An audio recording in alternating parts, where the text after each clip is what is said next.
যখন বিশ্বনবী পড়তেন তখন কি করতেন?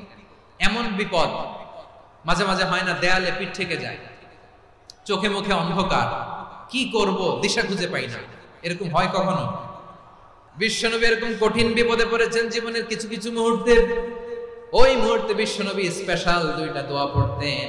এই দোয়াগুলো আপনাদেরকে জানিয়ে দেয়। বিশ্বনবী বলেন, কঠিনতম বিপদে যখন পড়বা, দেয়ালে পিঠ থেকে যায়, চোখে মুখে অন্ধকার, বাঁচার কোনো উপায় নাই, তখন পড়বা লা ইলাহা ইল্লা আনতা সুবহানাকা ইন্নী কুনতু মিনাজ জালিমিন। আল্লাহ, তুমি ছাড়া কোনো ইলাহ নাই, তুমি পবিত্র, নিশ্চয় আমি জালিমদের অন্তর্ভুক্ত। সুবহানাল্লাহ বলেন। এই দোয়া সাইয়েদনা ইউনূস আলাইহিস সালাম পড়েছিলেন যখন মাছের পেটে ছিলেন। এবং অনেক মুফাসসিরিন ইকরাম বলেছেন, অনেক আহলুল ইলমরা বলেছেন, এটা হচ্ছে ইসমে আজম। ইসমে আজম এমন দোয়া যেটা দিয়ে দোয়া করলে আল্লাহ দোয়া কবুল করে। কিন্তু এটা কোনটা, এটা নিয়ে ইখতিলাফ আছে। কোন কোন আহলুল ইলম বলেন লা ইলাহা ইল্লা আনতা সুবহানাকা ইন্নী কুনতু মিনাজ জালিমিন, এটা হচ্ছে ইসমে আজম। সাইয়েদনা ইউনূস আলাইহিস সালাম পড়েছেন, আপনারা পড়েননি? এটা পড়বেন আপনারা। এই দোয়া পড়ে সাইয়েদনা ইউনূস আলাইহিস সালাম মাছের পেট থেকে রক্ষা পেয়েছিলেন। রক্ষা করেছিল কে? তুমি ইউনূস নবী রে যখন খাইলো মাছেতে গিলিয়া, ফেরেশতা পাঠাইয়া দিলে ইসমে আজম দিয়া, প্রাণে ছিল যাহার ভয় সেথা পাইল আশ্রয়, প্রাণে ছিল যাহার ভয় সেথা পাইল আশ্রয়, মাছের পেট হতে সে যে পেল পরিত্রাণ। আল্লাহু আল্লাহু তুমি জাল্লে জালালুহু, শেষ করা তো যায় না গে তোমার গুণগান। আল্লাহু আল্লাহু লা ইলাহা ইল্লা আনতা সুবহানাকা ইন্নী কুনতু মিনাজ জালিমিন। বিশ্বনবী বললেন, দেয়ালে পিঠ থেকে গেলে, চোখে মুখে অন্ধকার, বাঁচার কোনো উপায় নাই, তখন এই দোয়াটা পড়তে হবে। এই দোয়া পড়ে আল্লাহর কাছে ফরিয়াদ করলে বিপদ মুক্ত করবেন কে? কেন এই দোয়াটা আল্লাহর কাছে বড্ড প্রিয় জানেন আমার ভাইরা? কারণ এই দোয়ার মধ্যে তিনটা জিনিস আছে। এক নম্বরে হচ্ছে তাওহীদ, দুই নম্বরে তাসবিহ, তিন নম্বরে তাকরীর। আই রিপিট, আবারও বলছি, এক নম্বরে তাওহীদ, দুই নম্বরে তাসবিহ, তিন নম্বরে তাকরীর। এই দোয়াটা আল্লাহর কাছে এত পছন্দনীয় কারণ এই দোয়ার প্রথম অংশে আছে তাওহীদ, আল্লাহর একত্ববাদের ঘোষণা। লা ইলাহা ইল্লা আনতা, ও আল্লাহ আপনি ছাড়া কোনো ইলাহ নাই, উপাস্য নাই, এই কথা বললে আল্লাহ বড় খুশি হয়ে যায়। সুবহানাল্লাহ পড়েন। এই দোয়ার দ্বিতীয় অংশে আছে তাসবিহ, মানে আল্লাহর প্রশংসা, প্রশংসা সূচক বাণী। সুবহানাক সুবহানাক সুবহানাক, ও আল্লাহ আমি আপনার পবিত্রতা ঘোষণা করছি। সুবহানাক, এই কথা শুনলেও আল্লাহ খুশি হয়ে যায়। সুবহানাল্লাহ পড়েন। এই দোয়ার তৃতীয় অংশে আছে তাকরীর, তাকরীর মানে পাপের স্বীকৃতি। তাকরীর মানে কি? তাকরীর মানে পাপের স্বীকৃতি। এই দোয়ার তৃতীয় অংশে আছে ইন্নী কুনতু মিনাজ জালিমিন, ও আল্লাহ আমি জালিমদের অন্তর্ভুক্ত। আল্লাহ আল্লাহ আমি জালেম, আল্লাহ আমি ভুল করেছি, অন্যায় করেছি, আল্লাহ আমি জালেমদের অন্তর্ভুক্ত। এই পাপের স্বীকৃতি, অ্যাকনোলেজমেন্ট আল্লাহ বড় পছন্দ করে। যখন আল্লাহর কাছে আপনি ছোট হবেন, ছোট হতে হতে যত ছোট হবেন, ওই দৃশ্যটা দেখতে আল্লাহ বড় পছন্দ করে। সুবহানাল্লাহ বলে। তিন নম্বর অংশ ইন্নী কুনতু মিনাজ জালিমিন, আল্লাহ আমি জালেমদের অন্তর্ভুক্ত। সাইয়েদনা আদম আলাইহিস সালাম ভুল করে যখন নিষিদ্ধ গাছের ফুল খেয়ে ফেললেন, ফল খেয়ে ফেললেন, আল্লাহ বললেন আদম ক্ষমা পেতে চাইলে তুমি আর হাওয়া মিলে স্বীকৃতি দাও, পাপের স্বীকৃতি আর পড়ো। রব্বানা যালামনা আনফুসানা ওয়া ইল্লাম তাগফির লানা ওয়া তারহামনা লানাকুনান্না মিনাল খাসিরিন। ও আল্লাহ আমি আদম আর হাওয়া যালামনা আনফুসানা, আমরা আমাদের নফসের উপর বড় জুলুম করেছি। আল্লাহ ওয়া ইল্লাম তাগফির লানা ওয়া তারহামনা, আপনি যদি ক্ষমা না করেন, আপনি যদি দয়া পরবশ না হন, আপনি যদি রহম না করেন, আমরা তো ক্ষতিগ্রস্তদের মধ্যে শামিল হয়ে যাব। এই দোয়া করার সাথে সাথে সাইয়েদনা আদম আর হাওয়া আলাইহিস সালামকে ক্ষমা করে দিলেন কে? তাহলে এই দোয়ার ৩ নম্বর অংশ তাকরীর, এটা আল্লাহ বড় পছন্দ করে। আমার কলিজার টুকরা ভাইয়েরা, গুনাহ করে শিকার যেতে হবে, এটা আল্লাহ ভালোবাসেন। সাইয়েদনা আবু বকর রাদিয়াল্লাহু তাআলা আনহু বিষ্ণু ঈসা ইসলামকে বললেন, ইয়া রাসূলুল্লাহ আল্লিমনি দুআআন আদউ বিহি ফি সালাতি, নবী হে আপনি আমার এমন একটা স্পেশাল দোয়া শিখায়া দেন যে দোয়াটা আমি নামাজে পড়ব।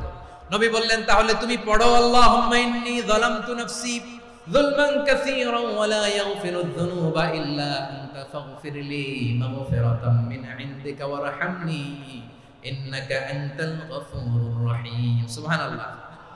সালাম ফিরানোর আগে পড়েন, ও আবু বকর নামাজে যদি দোয়া করতে মনে চায় এই দোয়াটা পড়বা, আল্লাহুম্মা ইন্নী যালামতু নাফসি, আল্লাহ জুলুম করেছি আমার নফসের উপর, যুলমান কাসীরা অনেক জুলুম, ওয়া লা ইয়াগফিরুয যুনুবা ইল্লা আনতা, আপনি ছাড়া এই জুনুব এই পাপ ক্ষমা করার দ্বিতীয় কোনো রব নাই। আছে?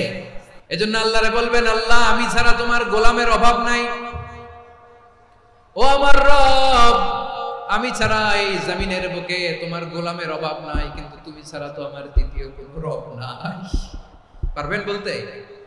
পারবেন?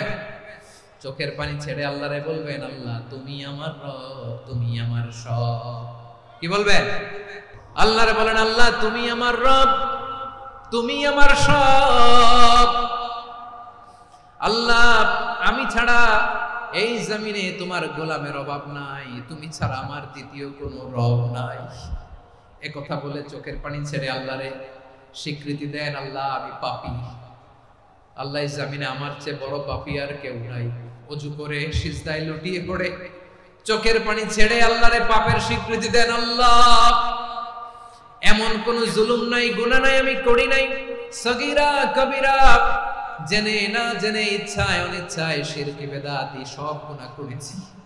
আল্লাহ আকাশের নিচে জমিনের উপরে আমার চেয়ে বড় গুনাহগার আর কেউ নাই। চোখের পানি ছেড়ে আল্লাহরে বলেন, আল্লাহ আমি ছাড়া তোমার গোলামের অভাব নাই, তুমি ছাড়া আমার দ্বিতীয় কোনো রব নাই, তুমি ছাড়া তো কেউ আমার গুনাহ ক্ষমা করার নাই, তুমি আমার রব, তুমি আমার সব। বলতে পারবেন? এই তাকরীর আমার পটুয়াখালীর ভাই, এই স্বীকৃতিটা দেখতে আল্লাহ বড় ভালোবাসে, কারণ আমরা সবাই গুনাহগার, আমরা সবাই কি? বিশ্বনবী বলেন কুল্লুকুম খাত্তাউন, আ বনি আদম তোমরা সবাই পাপী। সবাই কি? সবাই পাপী। আমরা সবাই পাপী, আপন পাপের বাটখারা দিয়ে অন্যের পাপ মাপি। আমরা যে পাপী এটা ভাবতে মনে চায় না কারণ, খালি অন্যের পাপ দেখি আমরা, এটা ভুল। ওর এই পাপ, ও পাপী, ও জালেম, ও জাহান্নামী, এরকম একটা টেন্ডেন্সি। আমার যে কি হালাত এটার খেয়াল নাই। খেয়াল করতে হবে যে আমি সবচেয়ে বড় পাপী, ঠিক কিনা বলেন? পাপ করি না এমন কেউ আছি? হ্যাঁ আছি, আছি। কেউ না জানলেও জানে কে আমার পাপের ঘটনা? পৃথিবী না জানুক আমি তো জানি আমি কি পাপ করেছি। হায় ও আমার কলিজার টুকরা ভাইয়েরা, মাথাটাকে নিচু করে জীবনের সব গুনার ফিরিস্তিগুলো একটা একটা করে স্বীকার করে আল্লাহরে বলেন, আল্লাহ আমি পাপী, আল্লাহ আমার চেয়ে বড় পাপী এই দুনিয়াতে কেউ নাই, আকাশের নিচে জমিনের উপরে আমার চেয়ে বড় পাপী কেউ নাই। একটা একটা করে আল্লাহ স্বীকার করি আমি পাপী, সব পাপের স্বীকৃতি দিলাম। পৃথিবী না জানুক আমি তো জানি আমি কি পাপ করেছি।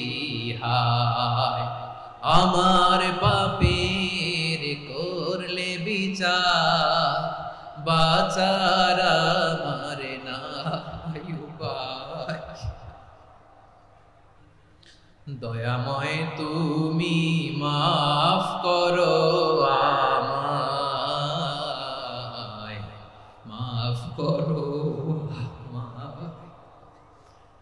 আল্লাহ তাআলা যদি দয়া করে আমাদেরকে মাফ না করে, আমাদের বাঁচার কোনো উপায় নাই। আপনি কি ভেবেছেন আপনার নামাজ দিয়ে আপনি জান্নাতে যাবেন? আপনি তাহাজ্জুদ গুজার, সেজদা দিতে দিতে কপালে দাগ ফেলেছেন, এটা আপনারা জান্নাতে নেবে না।